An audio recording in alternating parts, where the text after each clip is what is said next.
दीपाली राणा, आप देख रहे हैं योर मनी, आपका खास शो पर्सनल फाइनेंस से जुड़ा, जो करता है आपकी मदद आपका पोर्टफोलियो बनाने में, आपके पोर्टफोलियो को बेहतर बनाने में। हर कदम पर मदद के लिए योर मनी तैयार है, इसीलिए आप आ सकते हैं शो में, शामिल हो सकते हैं, अपने सवाल पूछ सकते हैं हमारे एक्सपर्ट से। आप various social media platforms, email या फिर व्हाट्सएप के थ्रू कनेक्ट कर सकते हैं। फेसबुक, ट्विटर पर ये शो लाइव भी जा रहा है, आप देख भी सकते हैं। साथ ही आप अपने सवाल हमें पोस्ट भी कर सकते हैं, #AskAwaz योर मनी लिखकर CPC आवाज के हैंडल पर जाकर। इसके अलावा yourmoney@nw18.com ये हमारा ईमेल आईडी है, और साथ ही आप व्हाट्सएप भी कर सकते हैं। 7045220000 ये हमारा व्हाट्सएप नंबर है, जहां अपने सवाल आप हम तक पहुंचा सकते हैं। आज आपकी सभी क्वेरीज को आंसर करने के लिए रुंगटा सिक्योरिटीज के डॉक्टर हर्षवर्धन रुंगटा हमारे साथ मौजूद हैं, डायरेक्टर हैं। मिस्टर रुंगटा, नमस्कार, स्वागत है आपका। और सवाल तो लेंगे आपसे, लेकिन आज थोड़ी सी चर्चा इंडेक्स फंड पे कर लेते हैं, क्योंकि जो रिसेंट रिपोर्ट आई है उससे एक चीज तो क्लियर है कि लोगों का इंटरेस्ट इंडेक्स फंड्स में काफी बड़ा है, फ्लोज काफी इंक्रीज हुए हैं। मल्टीपल रीजंस हो सकते हैं ऑल्दो इंडेक्स फंड में ज्यादा इंटरेस्ट दिखाने के, लेकिन सबसे पहले तो यही समझ लेते हैं कि इंडेक्स फंड होते क्या हैं। तो उन तमाम व्यूअर्स के बेसिस पे आपसे ये समझना चाहेंगे जो अब तक इंडेक्स फंड को अपने पोर्टफोलियो में होल्ड नहीं करते हैं, उनके लिए प्लीज बताइए ये फंड्स होते क्या हैं। सुवेल दीपाली, आपने सही कहा कि निवेशकों का जो रुझान है वो इंडेक्स फंड की तरफ बढ़ते जा रहा है, और इसके कई कारण हैं जो हम आगे जाते हुए बात कर लेंगे। लेकिन इंडेक्स फंड होते क्या है? तो एक सिंपल सी पॉइंट है, कोई भी एक इंडेक्स होता है, जैसे मान लीजिए BSE का सेंसेक्स है या निफ्टी जो NSE का इंडेक्स है निफ्टी। तो BSE के सेंसेक्स में 30 कंपनियां हैं और निफ्टी में 50 कंपनियां हैं, ये है लार्ज कैप। अब अगर कोई एक इंडेक्स फंड में इन्वेस्ट करता है जो ये सेंसेक्स को ट्रैक कर रहा है या निफ्टी को ट्रैक कर रहा है, तो उन्हें वही 30 कंपनियां या 50 कंपनियां अपनी स्कीम में मिलेंगी जो BSE सेंसेक्स का हिस्सा है या निफ्टी 50 का है। तो आप इसमें हो क्या रहा है कि आपको एक चीज पता है कि वही कंपनी आपके पोर्टफोलियो में आ रही है और उतनी ही रेशियो में, उतना ही वेटेज है उन कंपनियों का आपकी स्कीम में जितना इंडेक्स में है। इसके फायदे क्या होते हैं? इसका फायदा एक है कि ऑफकोर्स एक कोई भी इंडेक्स माना जाता है कि ट्रू रेप्लिकेशन और true reflection of the economy है। तो जो सेंसेक्स की 30 कंपनियां हैं वो हर एक मार्केट के इकोनॉमी के जो सेगमेंट्स हैं उनके रिप्रेजेंटेशन से एक या दो या तीन कंपनियां ली जाती है जो इकोनॉमी को रिप्रेजेंट करती है और जो उस सेक्टर की बड़ी कंपनियां मानी जाती हैं। तो अगर कोई निवेशक अगर एक सेंसेक्स फंड में इन्वेस्ट कर रहा है, उन्हें ट्रू सेंस में डाइवर्सिफिकेशन मिलता है जो पूरी इकोनॉमी को कवर करता है। दूसरा एडवांटेज ये होता है कि ये काफी सस्ती होती है इन टर्म्स ऑफ कॉस्ट। जो टोटल एक्सपेंस रेशियो है वो इंडेक्स फंड का बहुत कम होता है, क्योंकि फंड मैनेजर को अपनी कोई भी एक्सपर्टीज नहीं लगानी, अपनी कोई भी रिसर्च नहीं करना है, कोई भी उन्हें अलग से काम नहीं करना है कंपनी सिलेक्शन के लिए। वो सिर्फ एक काम करते हैं कि जो सेंसेक्स की कंपनियां हैं या जो निफ्टी की कंपनियां हैं वही वैसी की वैसी वो रेप्लिकेट करते हैं।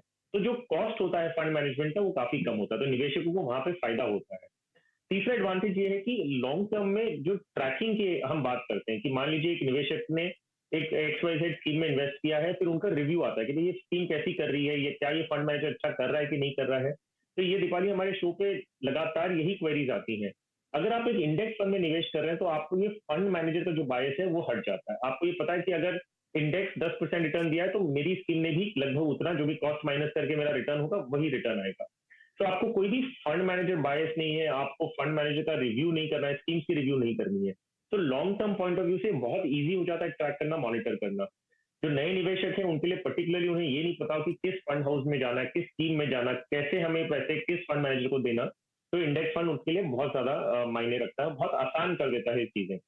एक और चीज जो परफॉर्मेंस पॉइंट ऑफ व्यू से बताऊं मैं अगर, कि लार्ज कैप कैटेगरी के जो फंड है, पर्टिकुलरली लार्ज कैप जो देश की टॉप 100 कंपनीज में इन्वेस्ट करते हैं, उनमें उस कैटेगरी में हमने देखा है कि 50% से भी कम फंड मैनेजर्स हैं जिन्होंने इंडेक्स को बीट किया है। तो अगर हम ये देखें कि लो कॉस्ट में मुझे एक फंड मैनेजर बायस नहीं मिल रहा है और लॉन्ग टर्म में मुझे इंडेक्स ज्यादा बेटर रिटर्न भी जनरेट करके दे रहा है as compare to active fund managers, तो फिर मैं क्यों ना इंडेक्स फंड में लगाऊं।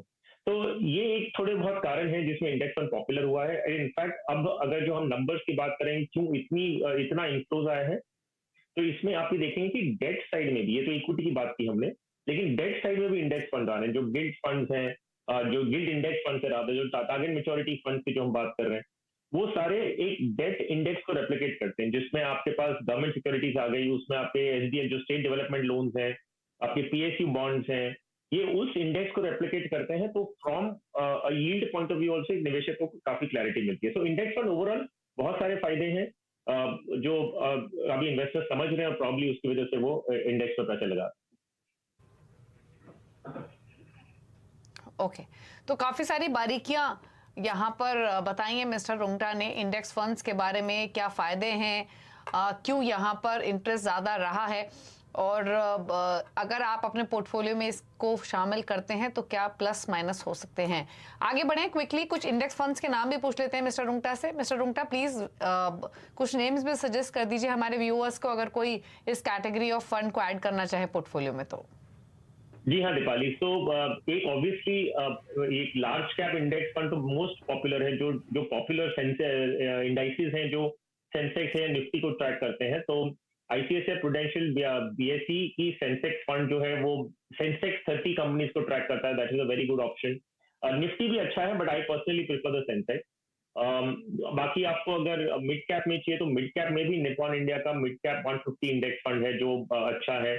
आदित्य बिरला का मिड कैप इंडेक्स फंड है which is good. So large cap mid cap इन दोनों कैटेगरीज में आपके पास इंडेक्स अवेलेबल है, इंडेक्स फंड्स अवेलेबल है। इनफैक्ट और भी इंडेक्सेस अवेलेबल है, लेकिन हम ज्यादा कंफ्यूज नहीं करेंगे। अगर सिंपल रखना है तो large cap and mid cap तक ठीक है, और निवेशक इनमें चूज कर सकते हैं। मिड कैप और स्मॉल कैप में अभी भी मैं लेकिन कहूंगा कि थोड़ा बहुत फंड मैनेजर का पार्टिसिपेशन होना जरूरी है, क्योंकि जो स्कोप ऑफ इन्वेस्टिंग है उन्हें अच्छी कंपनी आइडेंटिफाई करने की आज भी उधर क्षमता है, उधर पोटेंशियल है। लार्ज कैप में no doubt index fund is better. अगर एक और वेरिएंट है इंडेक्स का जो है इक्वल वेट इंडेक्स, अगर वो किसी को समझ में आए तो वो भी एक बहुत अच्छा ऑप्शन है। Aditya Birla equal weight Nifty 150 index fund है, वो भी एक अच्छा ऑप्शन है।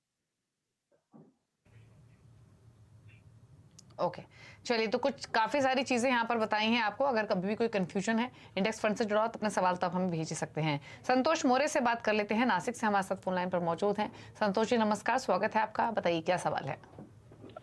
Good evening madam, good evening. Hello, good evening, पूछिए अपना क्वेश्चन।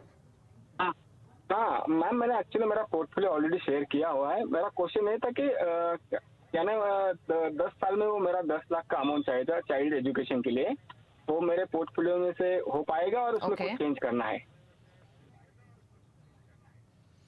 ओके, तो 10 इयर्स में 50 लाख का टारगेट है आपका, correct? Right ma'am, right. Okay, तो यानी 15,500 की इनकी एग्जिस्टिंग एसआईपी है। अच्छी बात यह है कि हर साल एसआईपी की रकम में 10% की इंक्रीज कर रहे हैं। फिलहाल पोर्टफोलियो की वैल्यू 2.25 लाख के आसपास है।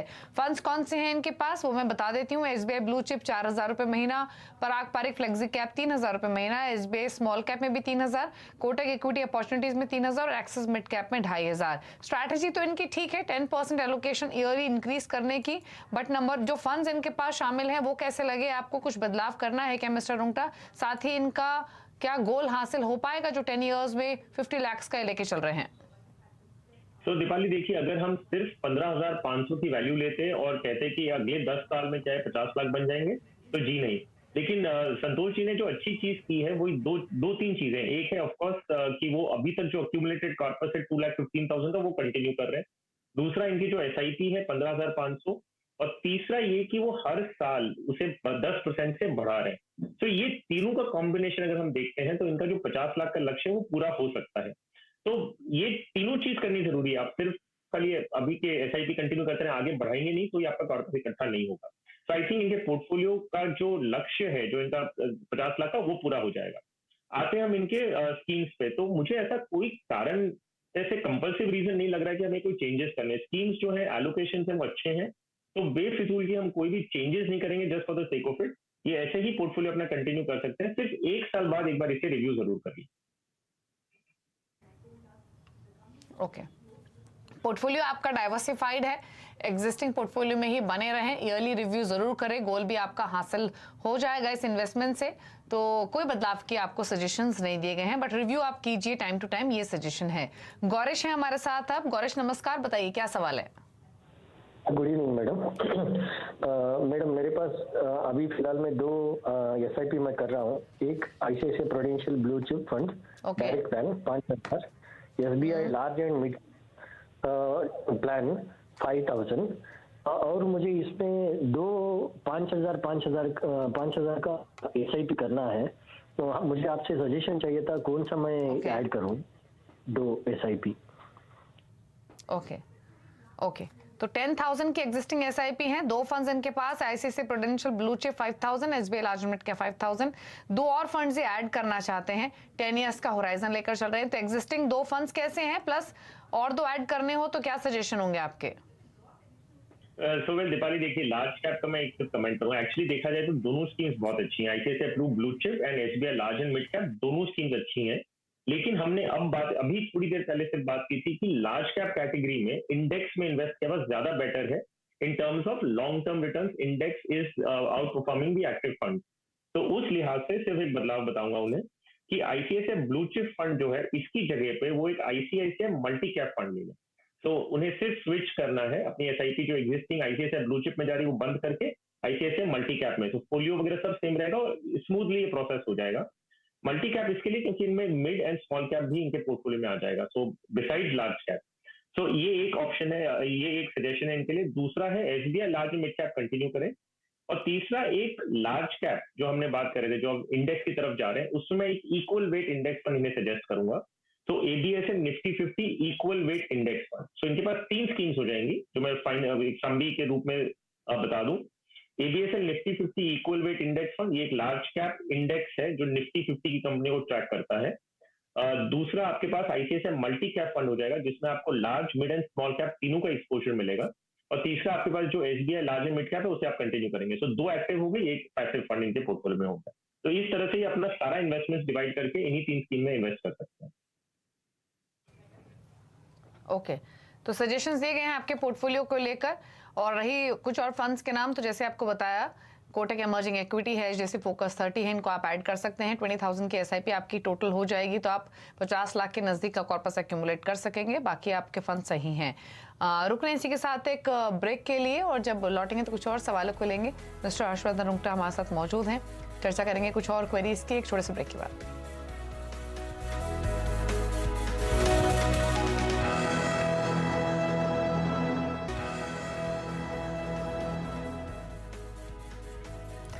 आप देख रहे हैं your money, mister Harshvardhan Rungta हमारे साथ मौजूद है अभी क्वेरीज को आंसर करने के लिए। अगले कॉलर से कनेक्ट करते हैं। SK साहू हमारे साथ मौजूद हैं फोन लाइन पर। साहू साहब नमस्कार, बताइए क्या क्वेश्चन है आपका? Good evening ma'am. मैडम मैं SIP कर रहा हूँ, इस SIP में कुछ चेंज करना है क्या? इसमें तो पर्सनल मेरे को SBI कुछ चेंज करके कोई SBI का कुछ लेना है। एक्चुअल में मेरा अभी 33,000 का पर मंथ इन्वेस्टमेंट है, तो मैं चाह रहा हूँ मैम इसमें कुछ चेंज करना है, क्या करना है, या मैं इतना गोल अचीवमेंट कर पाएगा नहीं कर पाएगा? जो मेरा SIP जो दिया, आपकी एग्जिस्टिंग SIP 16,000 पर मंथ की है या 33,000 पर मंथ की है? टोटल 16,000 की SIP है। ओके, और आपने भी कहा 33,000, वो आपने किस में डाले हैं, या आप जो ऐड करना चाहते हैं उसको काउंट करके आप बता रहे हैं? टोटल मेरा इन्वेस्टमेंट मेरा पर मंथ में 33,000 का है, मेरा SIP ओनली 16,000 का है। तो हम SIP पर फोकस कर लेते हैं। आपके गोल्स बताइए। गोल्स 60 लाख है 10 ईयर्स के लिए और 70 लाख है 15 ईयर्स के लिए। अच्छा, और एक चीज और बताइए, कितना टाइम हो गया आपकी इस SIP अमाउंट को? जरा मैम 2-3 साल हुआ मैम। 2-3 साल हो गया है, ठीक है। और बाकी इन्वेस्टमेंट्स आपने किन इन्वेस्टमेंट टूल्स में की हुई हैं जो आपने 33 बताया पर मंथ? NPS 3,000, PPF में 5,000, LIC में 5,000 और सुकन्या में 2,500 2,000। ओके, यानी बाकी आपके पास ट्रेडिशनल इन्वेस्टमेंट टूल्स हैं। हम SIP पर फोकस करते हैं, वो आपके रिटायरमेंट के काम आएंगे। आपके ये जो गोल्स हैं वो SIP से आप पूरा करने का प्लान कर रहे हैं, तो उसी पर करते हैं फोकस। तो 16,000 की मौजूदा SIP 2 साल से ये इन्वेस्ट कर रहे हैं। पराग पारिक फ्लेक्सी कैप में 8,000, मेरे एसेट इमर्जिंग ब्लू चिप में 2,500, एक्सिस मिड कैप में 1,000, SBI फोकस्ड इक्विटी में 2,000 और Edelweiss China equity offshore fund में 2,500। 5 से 10,000 और एडिशन भी करना चाहते हैं। गोल्स आपने सुने, 10 इयर्स में 60 लाख, 15 इयर्स में 70 लाख। तो पहले तो इनका पोर्टफोलियो कैसा है, कुछ चेंजेस करने हैं क्या, एडिशन करें तो किन फंड्स में करें, और इनके गोल पर आपकी सलाह? वेल दीपाली, अगर हम इनके गोल्स देखें और जितना इन्वेस्टमेंट कर रहे हैं और सिर्फ हम अगर SIP पे फोकस करें सो इनके गोल्स जो है बहुत अग्रेसिव है और इस इन्वेस्टमेंट से पूरे नहीं होंगे। सो इनफैक्ट अगर ये बोल रहे हैं कि इन्हें 10,000 रुपया भी अगर हर महीने का बढ़ाना है तो भी ये थोड़ा मुश्किल है कि ये पूरा अपना कॉर्पस अक्यूमुलेट कर सकें। नेवरदलेस अच्छी बात है कि आपने शुरुआत की, अपने जैसे जैसे आगे टाइम बीतता जाएगा और आपकी इनकम बढ़ेगी, आप एसआईपी बढ़ा पाएंगे। प्लीज इंक्रीज करिएगा ताकि आपका ये ऑब्जेक्टिव होना चाहिए कि जो आपके लक्ष्य है उसके जितना पास आ सके उतना पास आ जाए। तो I think that is good enough. Portfolio पे आई डोंट थिंक कोई भी वैसे चेंजेस करने की जरूरत नहीं है। स्कीम्स ठीक है, सिर्फ जो ये एडिशनल 10,000 करना चाह रहे हैं उसके लिए कोई नई स्कीम ऐड ना करें, अपने एग्जिस्टिंग स्कीम्स में ही बढ़ाएं। तो वो अगर 10,000 बढ़ा रहे हैं तो 5,000 करके इन 2 स्कीम्स में बढ़ाएं जो इनके पास ऑलरेडी अपने पोर्टफोलियो में, तो जो एग्जिस्टिंग अमाउंट जा रहा है उससे 5,000 और बढ़ा दें। एक्सिस मिड कैप में 5,000 बढ़ाएंगे तो जो पहले 1,000 रुपया जा रहा है वो मिला के 6,000 हो जाएगा। और एसबीआई फोकस इक्विटी फंड में अभी टोटल एसआईपी फिर 7,000 की हो जाएगी, पहले 2,000 जा रही, तो इन दोनों में ही बढ़ा दें। तो पोर्टफोलियो ठीक है, वो कंटिन्यू करें, इनमें ही बढ़ाएंगे तो बेटर होगा। ओके, ठीक है। चलिए, तो ये रहे आपके पोर्टफोलियो पर राय, और एसआईपी तुरंत बढ़ाने की जरूरत है, बाकी पोर्टफोलियो आपका डाइवर्सिफाइड है। 2 फंड्स आपको और सजेस्ट भी किए गए हैं। नंदराम गारवी हमारे साथ मौजूद हैं। नंदराम जी नमस्कार, बताइए क्या सवाल है आपका। जी मैडम जी नमस्ते। नमस्ते। हाँ मैडम जी नमस्ते। मेरा ये अपना सवाल था मैडम, 13,000 की एसआईपी चल रही है मैडम, जैसे प्रति माह, और 10 वर्ष में मतलब 50 लाख का 10 वर्ष में 50 लाख का फंड जमा करना है, और अभी फिलहाल में 1,25,000 रुपए जमा है मैडम। ओके, तो फिलहाल आपके पोर्टफोलियो की वैल्यू मतलब 1.25 लाख के आसपास की है। फंड्स आपके पास हैं, हमारे पास हैं डिटेल्स। अपना गोल्स बताइए प्लीज। ये बच्चों की पढ़ाई के लिए मैडम, जैसे कि 50 लाख का है 10 वर्ष में। ओके, ठीक है, तो सवाल ले लेते हैं आपका। पहले तो मैं इनका पोर्टफोलियो बता देती हूँ। काफी सारे फंड्स हैं इनके पास, ऑलमोस्ट 8 फंड्स इन्होंने रखे हैं। टोटल एसआईपी अमाउंट है 13,000। फंड्स हैं जिसमें आदित्य बिरला का फाइनेंशियल प्लानिंग फंड है 3,000, पराग पारिक फ्लेक्सी कैप में 2,000, ICICI Pru value discovery, HDFC flexi cap, Axis blue chip, इन तीनों में 1,000 डाल रहे हैं। PGIM India mid cap opportunities में 2,000, क्वांट स्मॉल कैप में 1,000 और एसबीआई कॉन्ट्रा में 2,000। आपने गोल सुना इनका, 50 लाख कमाना चाहते हैं 10 साल में। पोर्टफोलियो की एग्जिस्टिंग वैल्यू 1.25 लाख है। बताइए आपके सजेशंस।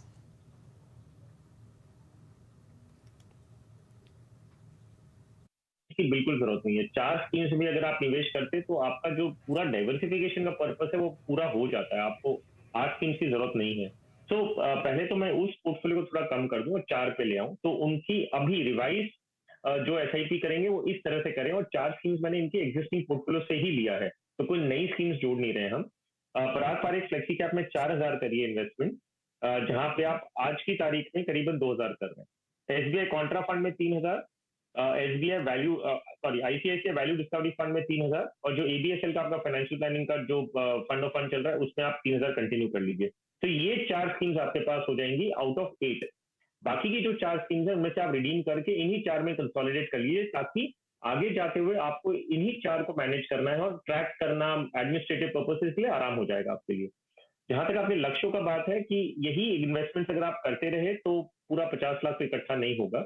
आपको धीरे धीरे जाते हुए आपको आपकी एसआईपी करीबन 20,000 रुपए तक की करनी होगी, तब जाके आपका लक्ष्य पूरा होगा। सो जैसे आगे आप जैसे सुविधा हो आपके, जैसे आपकी कैश फ्लो परमिट करे, थोड़ी एसआईपी बढ़ाइएगा, लेकिन इन्हीं 4 स्कीम से बढ़ाइएगा और कोई आप स्कीम अपने पोर्टफोलियो में जोड़िएगा नहीं, तब आपका 50 लाख का जो टारगेट है वो पूरा हो सकता है। ओके, चलिए, तो ये रहे आपके फंड्स पर सजेशन, आपके गोल्स पर मिस्टर रुंगटा की राय। फटाफट से उनके पूछ लेते हैं टॉप 4 फंड्स उन व्यूअर्स के लिए जो पोर्टफोलियो क्रिएट करना चाहते हैं मिस्टर रुंगटा की चॉइस से। बताइए कौन से फंड्स आइडेंटिफाई किया आपने। सुबह दीपाली, मैं अलग कैटेगरीज के बताऊंगा। तो एक है ऑफकोर्स एक मल्टी एसेट फंड, जो मैं Tata multi asset opportunities fund को रेकमेंड करूंगा। इसमें आपको इक्विटी, डेट और प्रेशियस मेटल्स जो गोल्ड है उसका भी आपको एक्सपोजर मिल जाता है। तो एक ऑल एसेट्स आपके पोर्टफोलियो में आती है, दैट इज वन ऑप्शन। दूसरा, हमने शो के दौरान भी बात की थी ABSL Nifty 50 equal weight index fund. तो ये निफ्टी की जो 50 कंपनियां हैं, हर एक कंपनी में 2% का एक्सपोजर लेता है, तो equal exposure all across 50 companies of the Nifty. Parag Parikh flexi cap एक value oriented flexi cap fund है जिसमें इंटरनेशनल इक्विटी का एक्सपोजर भी मिल जाता है। And ICICI through multi cap fund, और उन सब इन्वेस्टर्स के लिए जिनको मार्केट के all through out all the 3 segments of the market, large, mid and small cap में एक्सपोजर चाहिए, तो equal exposure in all 3 plus एक छोटा सा एक्सपोजर डिस्क्रिप्शन होता है फंड मैनेजर का, जो बाकी का 25% है वो जहां भी यूज करना चाहे कर सकते हैं, लेकिन 25% आपका लार्ज कैप, 25% मिड कैप और 25% स्मॉल कैप में कंपल्सरी एलोकेशन रहेगा। ओके, चलिए, तो ये रहे 4 फंड्स जो बताए हैं आपको मिस्टर रुंगटा ने। शुक्रिया मिस्टर रुंगटा आने के लिए, शो में अपने व्यूज देने के लिए, सभी क्वेरीज पर अपनी पिक्स भी शेयर करने के लिए। इसी के साथ एक ब्रेक के उस पर आप देखिए आवाज समाचार। नमस्कार।